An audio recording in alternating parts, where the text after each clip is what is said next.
Estamos junto al senador UDI, Juan Antonio Coloma, y presidente también de la UDI por poquito más. ¿Cuándo viene el cambio? El viernes y sábado.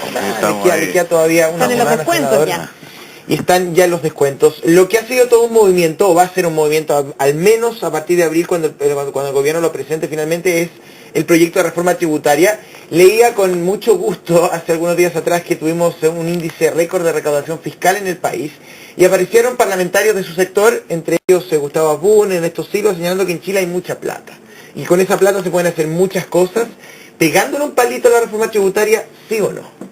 A ver. En Chile hay mucha plata, eso se lo pregunto primero. No, dame 20 segundos porque precisamente el sismo o terremoto fue la región que yo represento, que la conozco en detalle, y creo que una cosa hay que valorar que se ha dicho poco, que la infraestructura está aguantando bien, porque uno de los temas técnicos que había cuando uno reconstruye, que hay que agotar muchas cosas, está en una etapa de construcción, y siempre los técnicos, los ingenieros y las personas dudamos, ¿qué pasa si en este momento justo viene otro remesón fuerte? Bueno, vino el remesón fuerte y la ingeniería y la estructura aguantó bien, así que creo que es una buena noticia para adelante, más allá de sacar lecciones de lo que podemos hacer siempre mejor.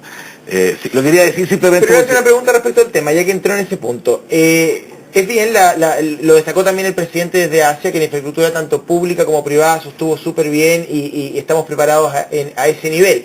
Pero igualmente hubo cierta confusión respecto de una alerta de evacuación, luego se retiró, luego se repuso, se tomaron decisiones a nivel local.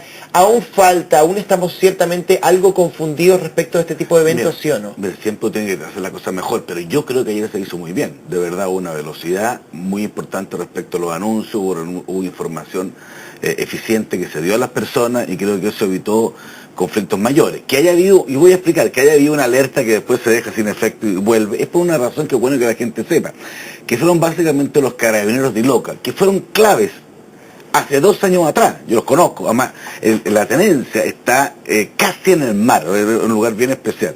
Y fueron ellos los que hace 2 años advirtieron, porque se replegó muy fuertemente el mar. Entonces, ¿qué haces tú como autoridad? Cuando desde el punto de vista técnico te dicen, ¿sabes qué más? No va a haber maremoto. Pero los mismos carabineros que la otra vez avisaron, te dicen, te llaman y te dicen, oiga, está pasando algo parecido, no tan fuerte. Por eso yo la lectura que hago es que nuevamente, y lo decía el intendente Galilea, no de esa manera, pero nuevamente se decide en base a lo que señalan autoridades y observaciones locales y se desconfía de Santiago, que es casi un patrón que ya repetimos. Básicamente se hace caso a la observación visual, y estoy seguro que tú o yo o tú hubiéramos hecho lo mismo. O sea, si técnicamente vamos por un lado respecto a un tema que como la naturaleza nadie la maneja, y desde el punto de vista visual se dice, ojo, uno extrema los cuidados, y ojalá, y mira, y me parece bien que uno cuente con autoridades que extreman los cuidados. Me parece más complicado con autoridades que no lo hacen, así que creo que aquí el gobierno y la autoridad regional, el intendente Galilea, creo que hicieron la pega como había que hacerla, y gracias a Dios no tenemos desgracias más allá del lamentable muerto que hubo, pero por razones distintas, que el tema de un infarto. Senador, ya, retomemos Vamos ahora al tema, el tema de la reforma. Tributos, mira,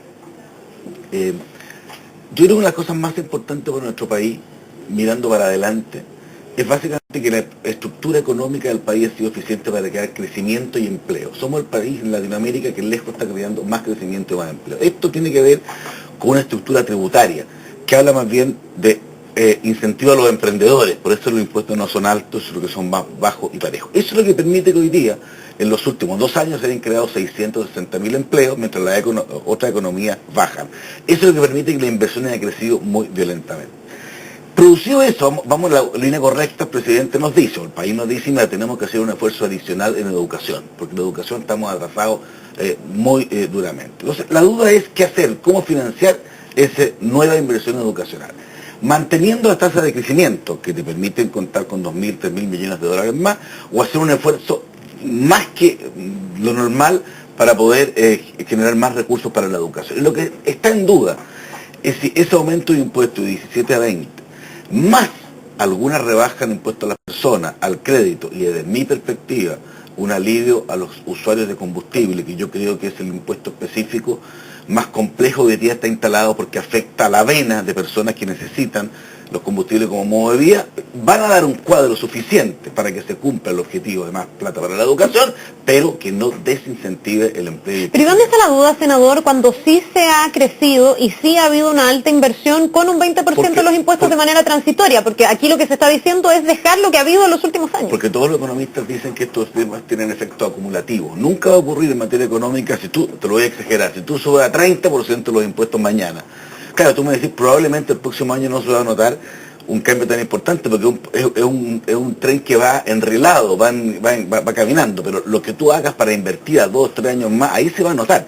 En Argentina lo más clave en los últimos años, con el tipo de impuesto que tiene, y compara usted el crecimiento que tiene. Pero ahí se me está hablando de un salto súper cuantitativo, pero lo que yo le digo es que el escenario con un 20% de impuestos para las empresas está aprobado. Porque los escenarios son... Hemos crecido más que antes incluso. No, porque desde mi perspectiva, porque los efectos de los incentivos o desincentivos en economía no se miden en plazos de un año, se miden en plazos de 5 o 10 años. Entonces, es lo que estamos, lo que hemos planteado nosotros, y por eso que hay un ministro de Hacienda, hemos conversado con el presidente, es que estamos estudiando a fondo. Nosotros, la UDI no es un portón ni un buzón. O sea, si alguien dice, un partido que presentaba un proyecto, no lo vamos a estudiar, no lo vamos a aprobar, no.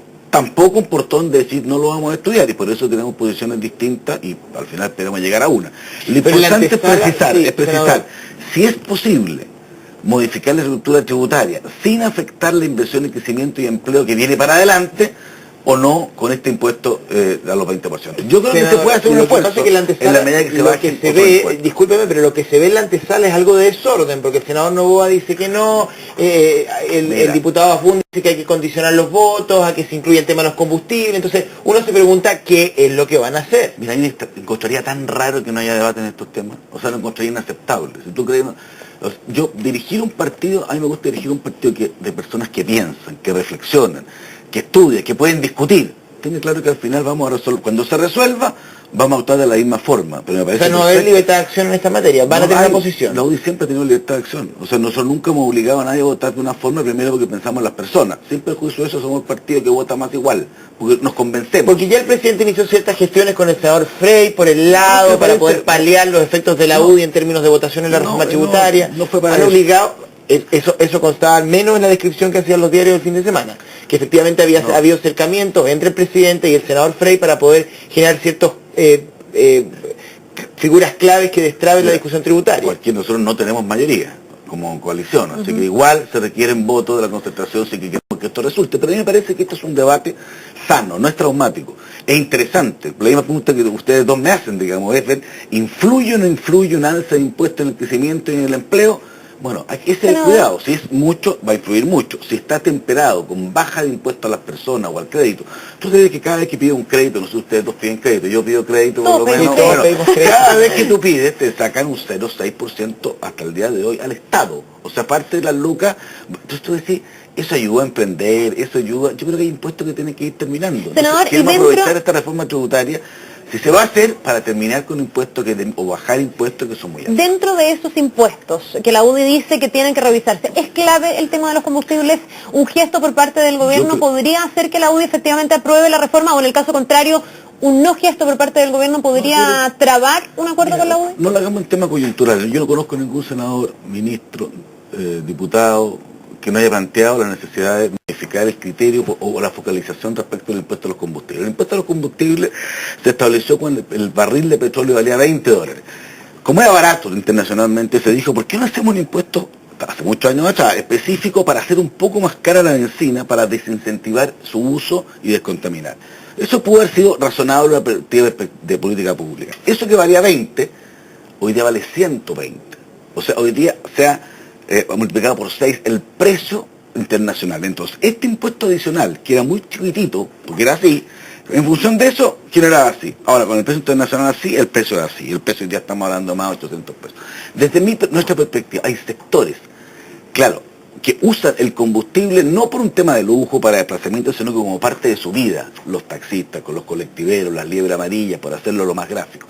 Entonces nosotros pensamos que al nivel que hoy día llega ese precio es razonable buscar o un impuesto variable que dependiendo del precio internacional pueda ir bajando, subiendo según lo otro, o algún tipo de compensación para el usuario, que no puede cambiarse de benzina a agua, porque no y el funciona gobierno lo la ve cosa. así, porque No, todo dice, entonces, todo lo que hace sentido es que el entonces, gobierno no tocaría el impuesto a los combustibles. Yo espero, esta es una discusión que está en desarrollo, y yo creo de verdad, por el bien del país, que nos conviene a todos buscar una solución de entendimiento, y creo que yo veo buena voluntad por parte de la autoridad. Yo creo que son temas que hay que discutirlos, son interesantes, y yo creo que una reforma tributaria de esta naturaleza debería contemplar un alivio a los consumidores, particularmente aquellos que no tienen alternativa de desplazamiento hacia otro tipo de actividad. Eso es lo que nosotros estamos planteando, además de rebajar el impuesto al crédito, que creo que nos hallaría mucho respecto al tema del emprendimiento. Antes de pasar a otro tema, ¿se han dado un plazo para terminar de analizar el tema tributario? ¿Van a esperar que el gobierno haga pública la propuesta? ¿Ya conocen más o menos lo que se viene en la moneda? Conocemos algunas instancias, hemos tenido conversaciones con el ministro de Hacienda respecto a cómo viene. No es una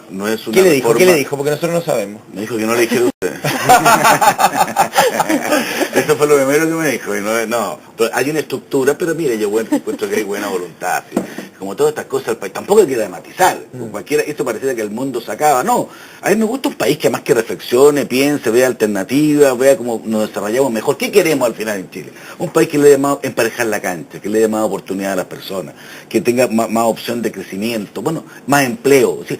Cuando se quedan 660.000 empleos en un año, en 2 años, hay 660.000 familias, muchas de las cuales pueden estar viendo la televisión, a las cuales le cambió la vida. Entonces, hay que cuidar una estructura económica del país y ver cómo reenfocamos o le damos más recursos a temas que se han quedado atrasados en los gobiernos de la concertación, particularmente en el ámbito educacional. Yo creo que somos capaces de salir adelante con algo razonable que cumpla el objetivo educacional, pero que no desmorone la capacidad de crecimiento y empleo. Senador, lo quiero llevar a otro tema. ¿Por qué votó en contra del artículo 2 de la ley antidiscriminación? Salió una lista de los senadores que habían votado en contra de esta ley que hoy día se dice que hubiese sido clave, por ejemplo, en el caso de Daniel Zamudio. ¿Cuál fue su argumento? Yo no creo, francamente, que hubiera sido, momento?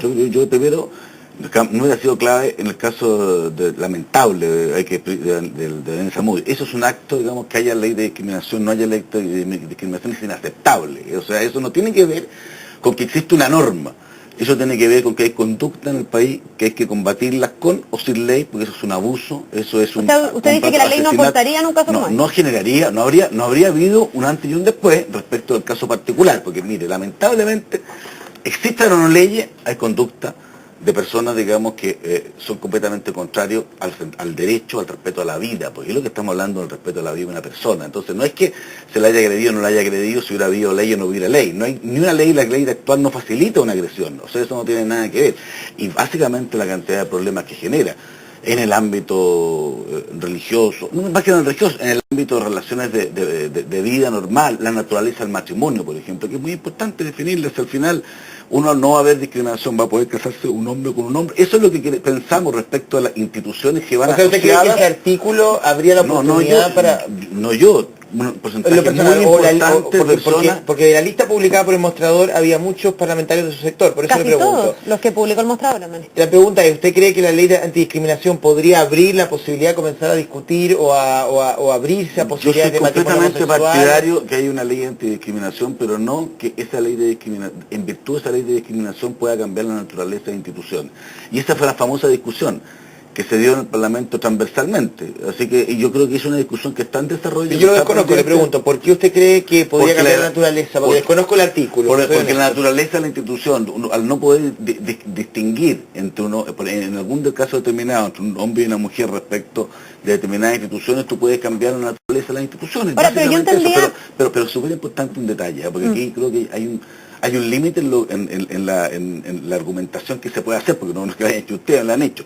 No es que porque no había una ley pasó la agresión dramática, y quiero ser claro, inaceptable, digamos, condenable, que surgió... No, pero el gobierno hoy día el gobierno ha reconsiderado a partir del caso Zamudio ponerle urgencia a la ley, por algo yo no tengo problema en la urgencia, si el tema me gusta que las cosas se discutan, que la gente se resuelva. O sea, el mismo gobierno debe creer que en la ley hay una posible solución o una suerte de mecanismo para evitar este tipo de ataques. No, pero no, yo creo que lo que el gobierno busca es generar más claridad respecto de estas normas de discriminación, no dejar una situación en una especie de de limbo respecto a lo que significa o no lo significa, pero quiero ser claro. ¿Y se va a volver a presentar? ¿Usted lo va a No, volver? no, sino que se puede presentarse, que hay un artículo específico. El artículo 2. Claro, Precisamente yo iba a eso, porque no sé dónde está la conexión entre aprobar un artículo como el artículo 2, que lo que busca es que no haya discriminación hacia la gente por religión, por raza, por opción sexual, por distintas cosas, a, por ejemplo, que se abra la puerta al matrimonio homosexual, No, cuando eso es otra discusión que se ha hecho ampliamente y que no se ha llegado a un acuerdo en esa materia, No, pero, solo el acuerdo de bien común, por ejemplo. no, pero hay vasos comunicantes, pero por ejemplo respecto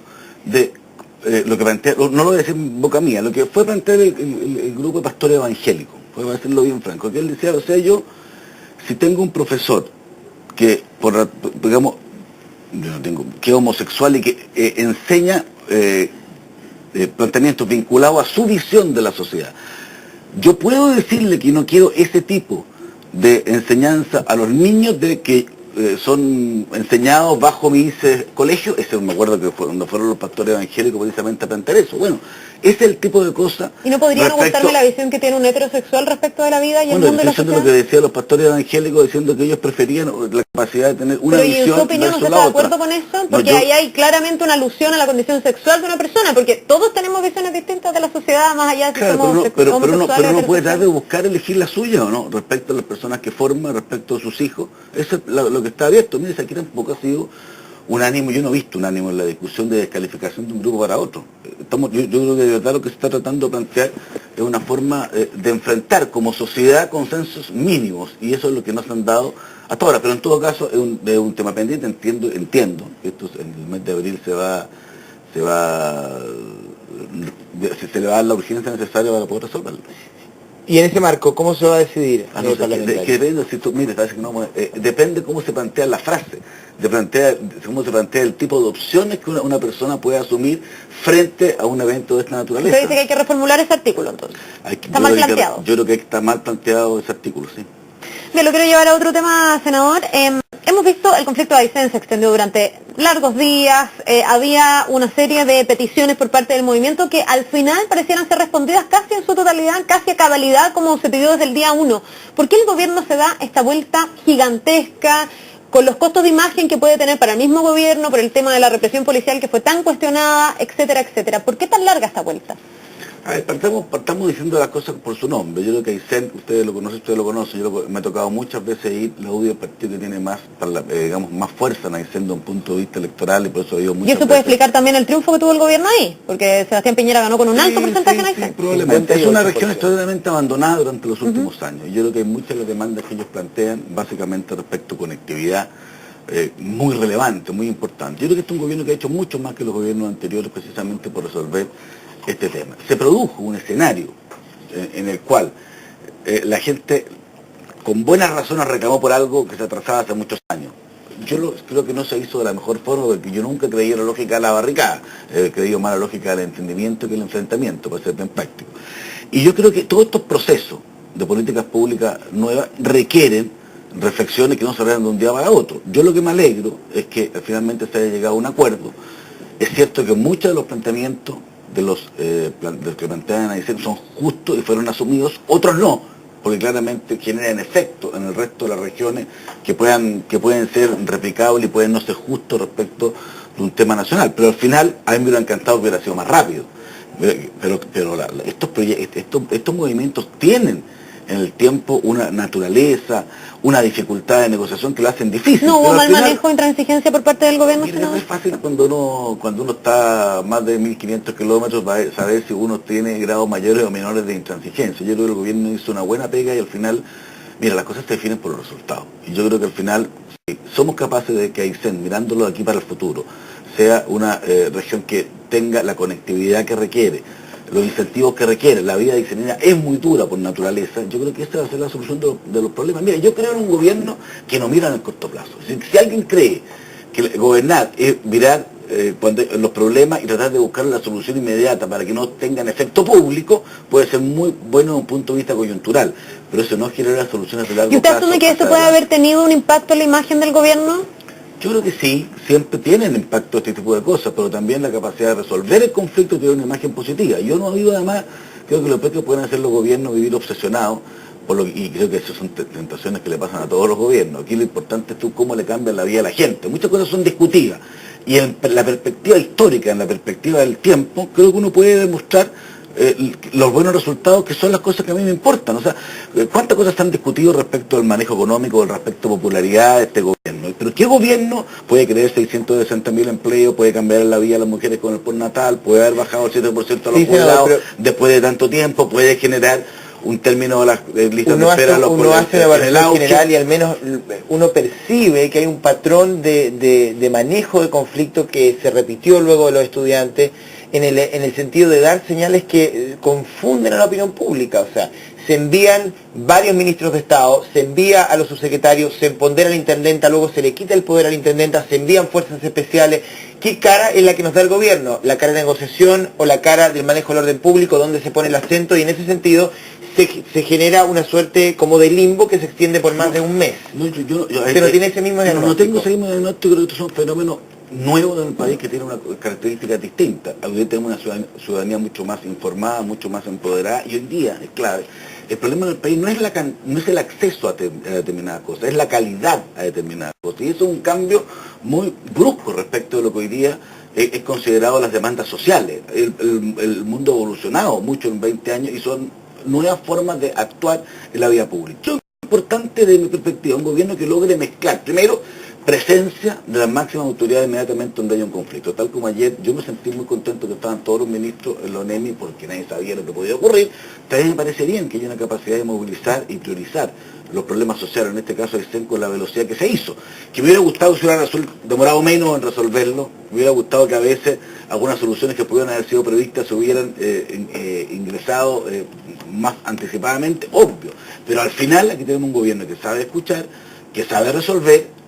Usted puede decir más lento que rápido, o más rápido que lento, depende del caso, pero que al final da soluciones, y eso no como otros gobiernos que al final lo que generan era dilatar los problemas, porque esto de Aysén hubo un problema muy parecido hace 3 años atrás, en los gobiernos de la Concertación, y mira lo que terminó al final, gatillando un efecto mucho más pernicioso de lo que había anteriormente. Senador, última pregunta porque se nos va el tiempo, pero en este festival de presidenciables de la Concertación y también de los sectores de gobierno, ¿cuál es su candidato? ¿Va por Pablo Longueira, sí o no? No se ría, senador, y contésteme la pregunta. Me da risa por el festival, porque te pone toda la razón. No, mira, yo creo que es fundamental que la coalición tenga un segundo gobierno. Creo que esta es esa forma de desafiar nosotros este tema. Creo que las políticas públicas en 4 años no van a ser suficientes. No estamos de acuerdo, creo que necesitamos... Y segundo, yo siento que lo peor que le podemos hacer, lo peor al sector nuestro, es anticipar nosotros el festival de candidatos que está haciendo la Concertación. Y lo digo por autocrítica. O sea, yo hay una autocrítica que me hago, de un punto de vista partido, en la proclamación que hicimos, muy anticipada de Joaquín Lavín, la ocasión anterior. En su oportunidad nosotros lo lanzamos. 2 años antes ya era el candidato, y en 2 años antes, la Concertación que tenía, era como el patito, o sea, le disparaban, digamos, era como los juegos de los niños cuando hay un patito que todos le disparan. Obviamente eso fue un error. Yo quiero corregir los errores. ¿Cuál es parte de la corrección? Darle el momento que uno elige al candidato, hacerlo después de las municipales y en el proceso de campaña específico. Y afortunadamente, lo que sí yo busco es que el próximo presidente de Chile tenga, ojalá, una especial sensibilidad vinculada a la UDI, tal como la UDI fue muy generosa en proclamar a Sebastián Piñera 1 año antes de la elección, porque sabíamos que era la mejor forma de ganar la Concertación. Ahora esperamos lo distinto. Afortunadamente, gente como Pablo Longueira es muy buen candidato. Afortunadamente hay otros candidatos. ¿Han tenido acercamientos con Lorenz Goldborn, sí o no? Siempre hemos tenido una muy buena relación con Lorenz Goldborn. ¿Con miras a las presidenciales? No, eso lo veremos en su momento, pero creo que... ¿Pero ven en él un potencial presidenciable? Mira, afortunadamente hay muchos... Que pueda llevar adentro los valores de la UDI. Tú me hablaste de Pablo Longueira, tú me hablaste, pero te planteo Elin Matei, hay ministros que tienen obviamente cercanía, como Lorenz Goldberg, y mucho más, y no sé lo que va a pasar en 2 años más. Creo que tenemos que tener nosotros la claridad, que la clave es tener un candidato presidencial ganador en la próxima elección presidencial. Para eso no tenemos que adelantar, como lo hace la Concertación, la elección interna. Tercero, tenemos que tener confianza, porque tal como tú me dices a rato que esto es un gobierno que le puede faltar espacio de popularidad, también me reconoce que tenemos 10 ministros evaluados como nunca antes había un gobierno en Chile. Entonces, creo que hay buenas fórmulas, hay buenos candidatos. Lo importante es tener convicciones de que hay que hacer las cosas bien ya a tiempo. Y lo hicimos en la visión anterior y espero hacerlo ahora. Y aprovecho además de decir, en todo caso va a tener un presidente luego de la UDI para poder hacerle esa pregunta. No sé, y aprovecho, Para de señalar finalizar, estos porque últimos días, ultra fue- agradecerle a toda la gente que me apoyó, porque yo venía hartas veces a este programa, Sí, es verdad. y como presidente de partido, ya que me queda la última semana, agradecerle a todos los Bueno, que lo vamos a me seguir dieron entrevistando ese como mano. senador. Senador, última pregunta antes que se vaya porque se nos va el tiempo. Carlos Larraín dio una entrevista este fin de semana anunciando este pacto con la DC que se traduciría en reformas constitucionales que van a ser presentadas al gobierno. ¿No estaba ahí paseada la UDI nuevamente? No está de pasada, yo creo que Carlos Larraín está equivocado, que es distinto. Lo que está haciendo, y lamento, porque yo me he hecho un esfuerzo por la unidad, me podrán criticar muchas cosas a mí, pero que he sido empujado a la unidad los últimos años, creo que ha quedado suficientemente claro y eso nos ha permitido tener éxito. Respecto a yo no entiendo lo que está haciendo Carlos Larraín en dos perspectivas. Primero, está haciendo exactamente lo contrario que dijo que plantea el presidente Piñera y la UDI, porque el presidente Piñera es el primero que dice que no cree en un cambio de sistema político, y porque creo que al final pensar que los problemas de Chile se cambian, quitando el poder al gobierno y dándoselo a los parlamentarios, como lo plantea el régimen político, creo que es un profundo, creo de verdad que es un error. Segundo, él plantea también que hay que abrirse una especie de acuerdo con el mundo radical y demócrata cristiano para efectos de gobierno futuro, lo plantea el Mercurio más explícitamente. Yo le quiero decir de verdad, o sea, nosotros vamos a ganar por nuestras ideas, así lo hicimos la otra vez, por nuestra fuerza, por nuestras convicciones. Si esas convicciones uno de repente las debilita, y dice, no sabe qué más, me voy a poner de acuerdo con los radicales y demócratas cristianos, que dicho sea de paso, no tienen nada que ver, es gente respetable, y no tengo nada contra ellos, pero no tienen la misma visión social de los valores, del ser humano, de los proyectos.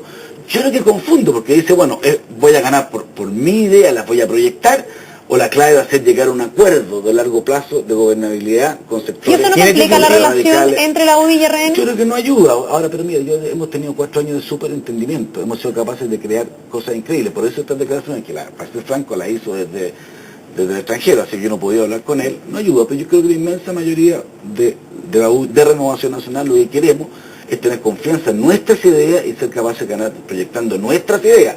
Y la mayoría no está pensando pasarle más poder del presidente a los parlamentarios, así lo espero, y la inmensa mayoría de las personas no está pensando en una alianza, por así decir, demócrata cristiana o radical con la coalición, porque creo que además no es lo que el país espera ni busca. Bien, pues senador.